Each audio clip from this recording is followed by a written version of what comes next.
Hello and welcome to In the Kitchen with Mary Mac. Well, we were all set to do a fabulous interview with Jenny Hammerton of the Silver Screen Suppers website and blog, and Google foiled our plans by sending our Google Meet link to spam. So anyway, we're going to do a blurb promoting her upcoming event. On May 21st, 2026, you can join Jenny Hammerton on her blog called Silver Screen Suppers. It's on Substack. You can join together and celebrate 20 years of cooking like a movie star. Jenny is a film archivist, and she found a little pamphlet once with the recipes from a movie star in it. She starts reading this pamphlet and just got hooked on it. So, ever since then, 20 years ago, she has been researching and discovering and finding not only recipes, but entire cookbooks, such as Vincent Price's fabulous cookbooks. She's been finding recipes from interviews and magazines and newspapers from actors and actresses who contributed their favorite recipes over the years. And she tests those recipes, and sometimes she rejects those recipes, and sometimes she uses them. If you join her Substack, you will get a recipe, a movie star recipe. You'll get a little backstory of it and some information about the movie star. And you can learn to cook like a movie star, which sometimes is frightening. Sometimes the recipes are really good, and sometimes they are, something you would eat in a dare. So, look up Jenny Hammerton at silverscreensuppers.com and Silver Screen Suppers on Substack.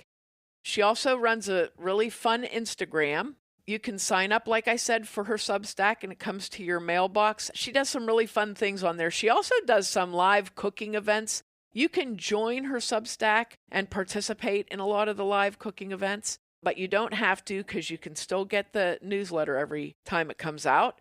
She also has an Etsy shop with some interesting things in there where you can buy her cookbooks. You can buy her cookbooks on Amazon. She has a wonderful cookbook out, and it's her most recent one. It's called Cooking the Detectives, and it goes through all of your classic television and movie detectives and offers recipes from the actors and actresses themselves or from people who were on the show as a guest. And she has another wonderful cookbook. If you're a fan of Murder, She Wrote, she has a book called Murder, She Cooked, and is in the process of coming out with the second in the series of those, where she goes through episodes of Murder, She Wrote and gives you the synopsis of the show and a recipe from someone who was on the show. One of the ones in there that is absolutely hilarious is a recipe from Milton Berle, which is called Milton Berle's Eggs Benedict a la me. And there's also a recipe from Angela Lansbury from the episode Murder to a Jazz Beat from 1985 for Angela Lansbury's Cottage Pie.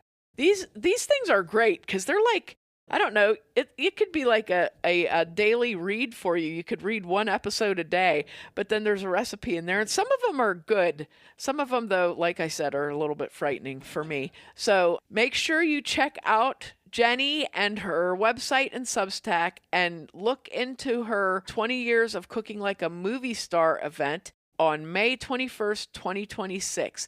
She's a super interesting person, an excellent writer, and she always has like the most fun, I swear it's the most fun thing you'll ever read. It's very uplifting, and even if you don't make the recipe, you'll get a chuckle out of it. So check out Jenny Hammerton at silverscreensuppers.com.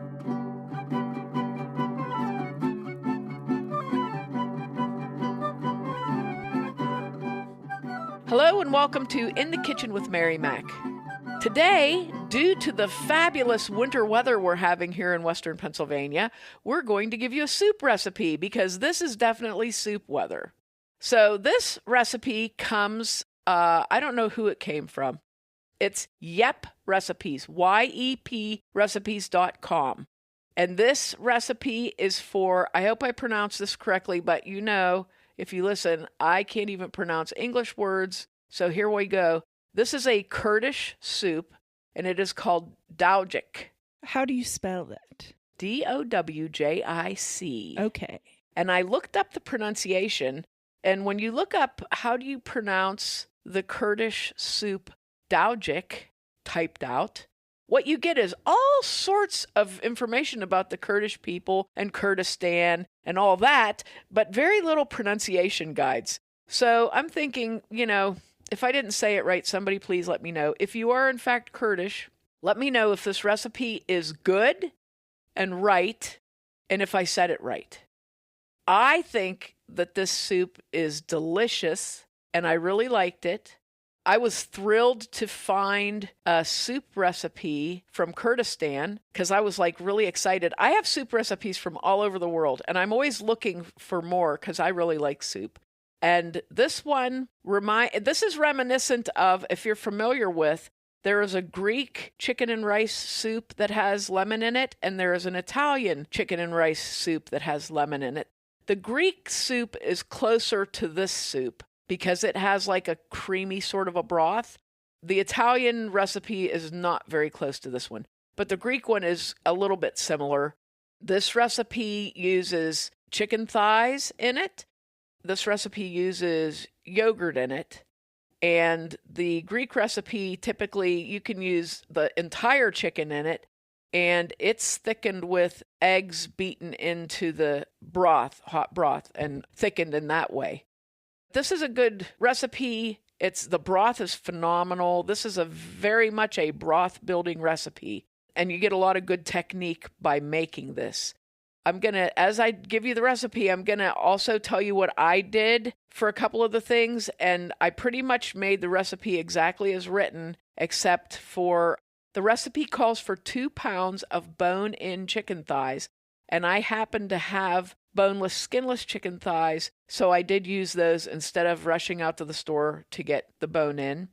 I think it worked just fine.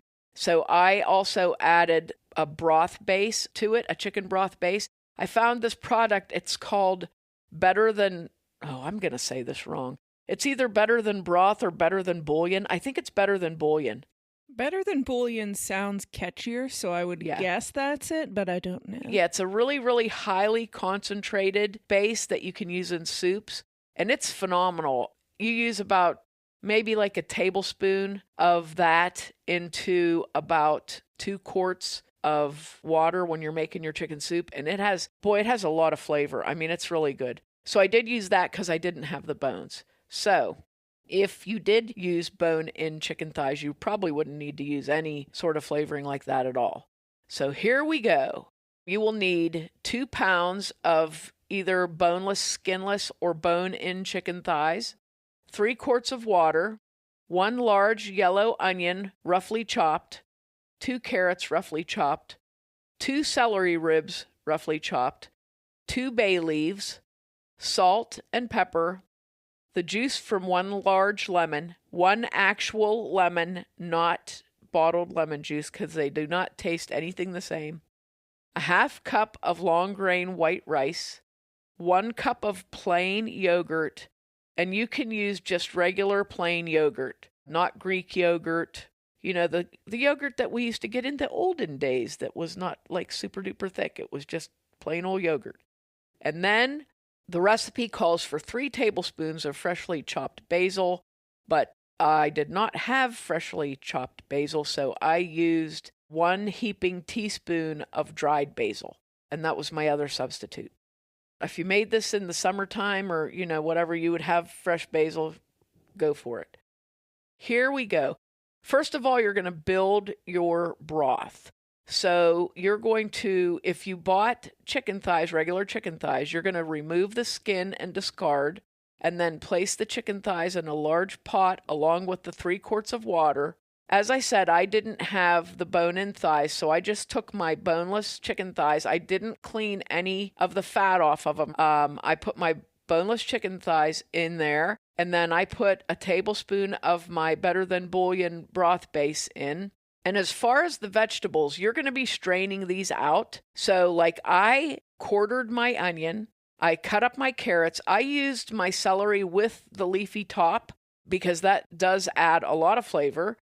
And put your roughly chopped onion, carrot, celery bay leaf, and 1 teaspoon of salt, and bring that to a boil. Once you get that boiling, turn that down and simmer it for like 45 minutes to an hour.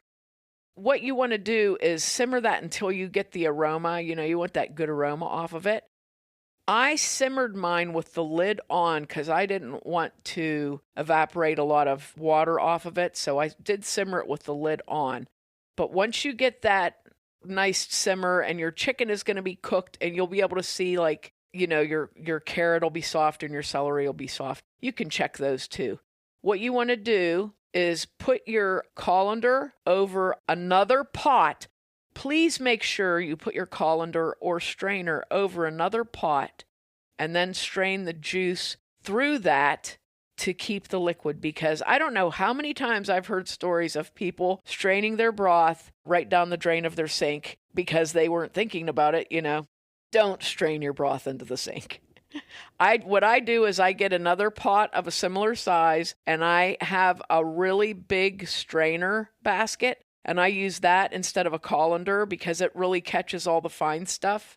So you just will remove the chicken thighs as well as you can to a plate or a bowl and set them aside. I had a hard time doing that because mine just fell all apart. So I did as good as I could and took my chicken thighs out, and I put them in a bowl, because what happens is you're going to have some juice coming out of the chicken thighs, so you want to catch that.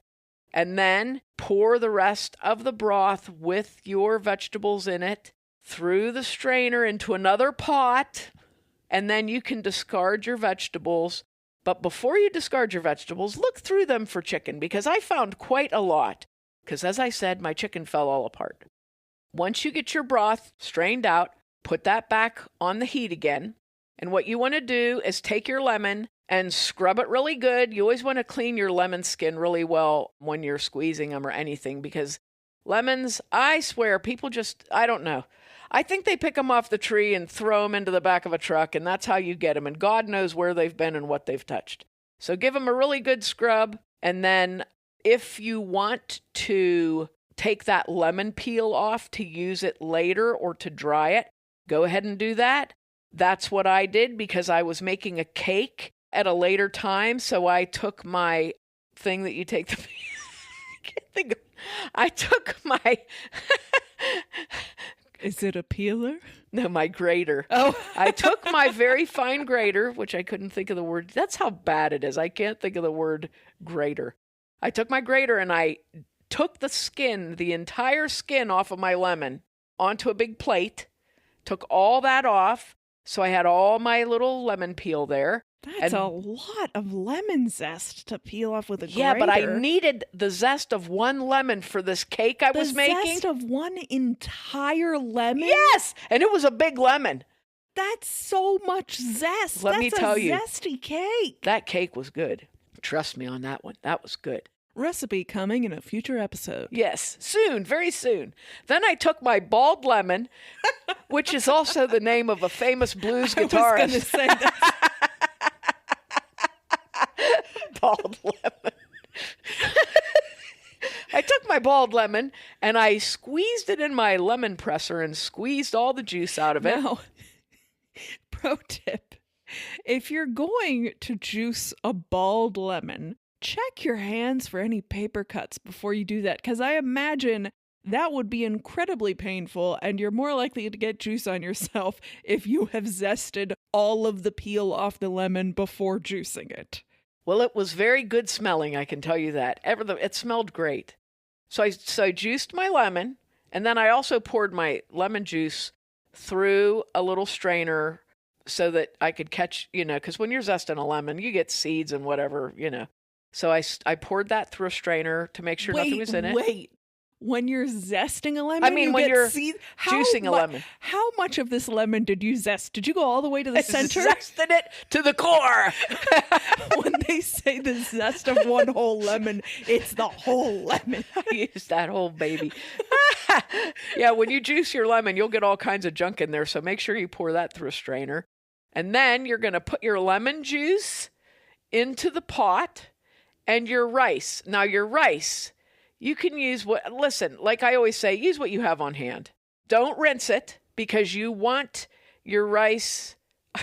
You need like the excess starch. You want the dust off of the rice. You want that dirt, the nice debris. debris. But you need the extra starch for that this. That starch is going to be in your broth, okay? And the rice actually, your rice won't disintegrate. This isn't like, you don't want to use the rice that you use to make risotto because you want it to actually be there in your soup. But you just want to use a regular nice long grain rice. Don't rinse it. Measure half cup and dump it into that broth. But when you do that, you're going to bring that back up to a boil again. Stir that every once in a while because rice has this thing. I don't know, the specific gravity of rice. It goes straight to the bottom of your pan and cements itself there. So what you need to do is when you put your lemon juice and rice in, you want to stir it fairly often to make sure that your rice is suspended in that broth and cooking. Once you get that boiling, you're going to turn that down to low and cover the pot. And like I said, every once in a while, give that a stir because you don't want that rice to stick in there. And it's going to take like 15 or 20 minutes to cook the rice. While the rice is cooking, we're going back to that chicken that we put in the bowl. And what you want to do, if you used bone-in thighs, you're going to remove everything you can that is not chicken meat and get it out of there. And you're going to take the meat. You'll still have fat on it. So what I did, and this is all hands, you have to do this with your hands. There's no easy way to do this. Just pick up the chicken and turn it over and look at it really good. Make sure there's no little bits of fat hanging on it or a bit of bone or anything like that. And the way I do it is I'll have another plate. I use so many plates and bowls when I'm cooking. It's unreal. Thank God for my Bosch dishwasher. So take that chicken and go over each piece. Make sure it's nice and clean. Put it on the plate. And then when you get it all cleaned, you're going to chop that chicken meat up. Prepare it to put back into the broth. Don't put it back in yet, but now it's prepared. Now the next thing that you're going to do is add your yogurt. The yogurt is a little bit of a trick because as you can imagine, when you're taking yogurt and adding it into a hot liquid, if you're not careful, you could get a lot of curdled yogurt in there. So you're going to do this much like if you were adding eggs to something hot, to a hot dish. You have to temper the yogurt. So this is what I did. You put your yogurt in a bowl, another bowl. I don't know. Who's doing the bowl count now? How many are we up to? Before you do this recipe, take account how many bowls and plates you have in your home. You're going to need a lot. So put your yogurt in. You're going to need, it's 1 cup of plain yogurt. So you're going to put that into kind of a big bowl. And then what I did was I took a dipper of broth. This is how I do my choux pastry too. So here we go. I took a dipper of that hot broth in one hand. What measurement is a dipper? Oh, how much dippers are like, is it? They're about half to 3/4 of a cup. So like the same thing you would be serving the soup with, that dipper. Okay. So I take a whisk in one hand. Also known as a ladle. Ladle! That's the word. I don't know what language it is that I speak, but I could be from another planet. In which case, I could have some kind of horrific superpowers that no one knows anything about. Well, that's why we're doing a soup recipe. That's true. So you're going to have a whisk in one hand and a ladle in the other hand and yogurt in a bowl. And you're going to take that hot broth really carefully and slowly add it to your yogurt while whisk. I'm acting this out with my hands. This is what Anna's dying over here. This is why we have if we did this on... This is why we got you a headset microphone and there's not a table in front of you. If we were doing this on video, if you saw how ridiculous I look, ladling and whisking. But I did one ladle and I whisked it in, and then I kept whisking. I did another ladle and whisked it in. Then I carefully had my whisk. I switched hands and I put my whisk into my right hand and picked up the bowl with my left hand and slowly poured it into the pot while whisking like crazy to get it in there. Pot? I was whisking the pot. Okay. Whisking the pot. And I whisked it up really good and it worked. So what you get when you do this is the broth becomes opaque. So you go from your regular looking chicken broth to a like milky looking chicken broth. Okay.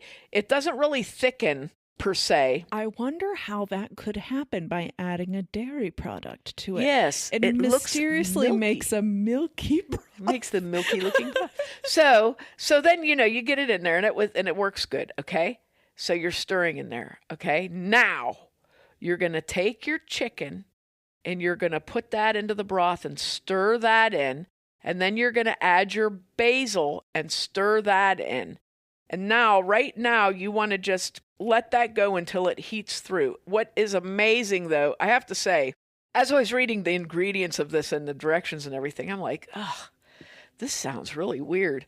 I hope this is good. I don't know. This sounds really weird. However, when that basil hits the broth and starts to, the aroma that comes off of the pot, it's unbelievable. It's absolutely unbelievable with the lemon and the yogurt, and you get all these smells hit you. Very good. Now, what I did, because I'm always worried if I'm going to over salt or over pepper, I'll usually, do a little salt and pepper or whatever, but I'm always a little bit leery to add too much to it. So what I ended up doing when it was heated through, which takes about 5 to 10 minutes, when it was heated through, I took my pepper grinder and I did about 10 grinds, of my pepper. And then I like that you did a so that we knew you were doing a hand motion. Yeah, for the pepper grinder. It's not an electric one, or I would have gone like that. Okay. Yeah. Note to the listener, she also did a hand motion for the electric I demonstrated how to crank for those of you who weren't sure how a pepper grinder works. I demonstrated the activity. And gosh, we can never do a video podcast. Never. There's no way. I'm half Italian, so my hands, I'm Italian and Irish. That's why the headset mic. I'm Italian and Irish, and the Italians and the Irish, their body parts move when they're talking. It all moves. Everything's moving.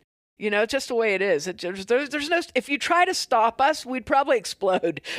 We'd be like, so we live near a little town called Mahoningtown that has an Italian festival every year. And it's really wonderful. They have all this Italian food and this music and everything, and it's wonderful. But one year... Do they still have a Dean Martin impersonator just walking around? Yeah, walks around and sings. Oh, one year, good. I was on my way to work, and it was the day before the festival, and the guys were all out working to get the festival set up. And you knew they were festival workers because they all had bright red shirts on that said staff, okay? And I'm driving past these guys setting up the festival, and all you could hear was people yelling at each other and their hands going at each other. And there was so much hand motion happening. It was like unbelievable. The yelling and the hand motioning. It was terrific. I actually had to slow way down so I could watch it because it was like a ballet, an Italian ballet. It was terrific. Oh, well, back to our delicious Kurdish soup. So, when you're ready to serve this, put your salt and pepper on the table in case anybody needs any, and serve this soup. The soup it has a lot of broth, but, most other countries outside of the United States, their soups actually have broth. In the United States, our soups are like a wet casserole. There's so much stuff in them, and there's hardly any broth, So this is not. I get so mad when you have soup when you have like a picnic or something, and you have soup there, or a party. Wait a minute, or something. How many times are you bringing soup to a picnic? Listen, here's what happens. You bring soup to that's like sandwich territory. When you go to when you take soup to a dinner or something. We're talking about a picnic. Okay, or a picnic, or what? Okay, you're sitting Let's say on you a blanket go somewhere, in a park eating soup. You go somewhere and you take soup. For example, wedding soup, which happens all the time to me. You take wedding soup somewhere, and somebody will come in there that takes all the goodies out. Mm-hmm. They take the dipper and they strain. And wedding soup is 9/10 broth. And then you got all your greens and everything. But there's a lot of broth there. These people strain all the broth off and take a big ladle Mm-hmm. of all the goodies, the meatballs and the chicken and the greens. And then when you go home with what's left of your soup is broth. That's what's left. This soup has a lot of broth. I do not know what it is traditionally served with, but I assume there is a delightful Kurdish bread that goes with this because there's so many delicious.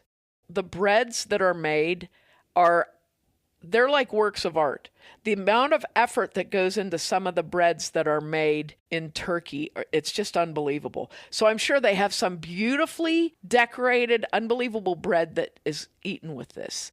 Kurdistan's like in the middle. I think Kurdistan is in Iraq, in the northern part of Iraq, and it's like a state, like a city-state sort of. But the Kurdish people live all the way across northern Iran, Iraq, Syria, and Turkey, which is a very long distance. It's a super long mountainous distance, and they live in that whole area. And this is the thing that made I say this all the time. I used to do these talks. Actually, I still do these talks. So if you want me to come and talk to you She'll talk. or your group, She'll talk with her hands. I will talk. But I used to do this talk. Everybody eats bread, okay? And I know in the United States, there's a lot of people that are like, I don't eat bread, and I'm like, go away from me. I'm a bread lover. I don't want your sadness in my life, okay? So, but all over, everybody, there's different kinds of bread, and there's Right. different like forms of what you might not think is traditionally bread, but it is bread-like. Well, I always from around feel the like world. there's more things that unite us than divide us. And one of the very basic things that unites us is we all eat bread. We all eat some kind of bread. I don't care. Everywhere in the world, there is some kind of a bread. And it always goes, in a lot of cultures, your bread is like a utensil also, which is most of the things. If you think that sounds funny, think about a taco shell. Think about pita. Think about... heck, a sandwich is nothing more. It's a utensil for Right. eating Think the about fillings. being Italian and dipping your bread in the sauce when your mom wasn't in the kitchen because you were starving to death. Think about that. So, but bread unites us. And bread, some places in the world, it's really cool. Like a lot of places, there'll be a community oven in the town and everybody uses the same oven to go and bake their bread. And I think that's awesome because it's just like, boy, what brings you together more than doing something like that? There's a children's book that's called Everyone Eats Rice. And that's also true. Every culture has some sort of a rice dish, lots of variants on the rice, but every culture has some sort of a rice dish. It's the same thing with I think pretty much every culture has some sort of a dough wrapped around filling, whether it's wrapped around meat or wrapped vegetables or something. It's an enclosed like a dumpling or a pierogi or a ravioli or an empanada. All of these things, it's the same basic structure of a thing, but with different flavorings and slightly different techniques. Yeah, and everybody has their traditional. One of the things that I think, if you're homesick and you're somewhere and you're homesick, I swear the smell of bread baking, it can change your whole, I don't care where you're at. If you smell, bread baking smells pretty much the same. It's flour and salt and water and and you smell that. And I think that's one of those things that just just makes your whole person feel good, And I think this is true with soup also, because as I look up, I do this, I babysit my grandson, or when I'm at work and I'm doing something or whatever, I'll look up I'll think of some culture and write something soup and see if there's or something bread, and try to get a recipe. And I thought everybody eats soup. Some cultures, like, for example, in Ukraine, soup is the lifeblood of the country, and they are soup-loving people. And their soup in that part of the world, in Eastern Europe, the broths are amazing. We did one from the Balkans not too long ago, and it's a real broth, just like this one. You're building this broth, and it's very nutritious and very soothing and comforting, and like that. There's a lot, and basically, I mean, if you have like the old book, my kids loved this book when they were little, Stone Soup. Mm-hmm. And we actually had to get a stone because they loved this book so much. So I had to get a stone and like scrub this stone so that we could make stone soup because they loved this book so much. And we made stone soup a lot because they thought that was really cool. It was basically vegetable soup, but it had a stone in it. So I mean, yeah. But soup is something else that we all share. You can go anywhere in the world and find some kind of soup. Even places where it's really hot, there's going to be soup. A lot of places have cold soup. When you get into, again, in Ukraine, that's one of the ways that borscht is served. In the summertime, it can be served cold, and you put some sour cream on that, and you have a nice chilled cold soup. But yeah, there's cold soups, there's hot soups, there's fruit soups. So I feel like soup is something that can also unite us. So I know there's a lot of stuff.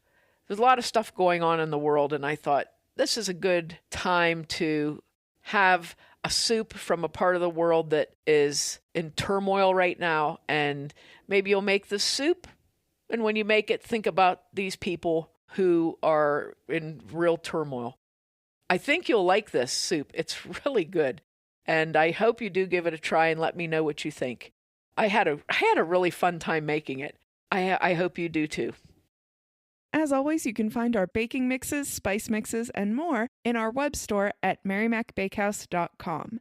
And make sure to check us out on social media at Mary Mac Bakehouse and our website, merrimacbakehouse.com. Thanks a lot for listening if you did, and if you didn't, too bad for you.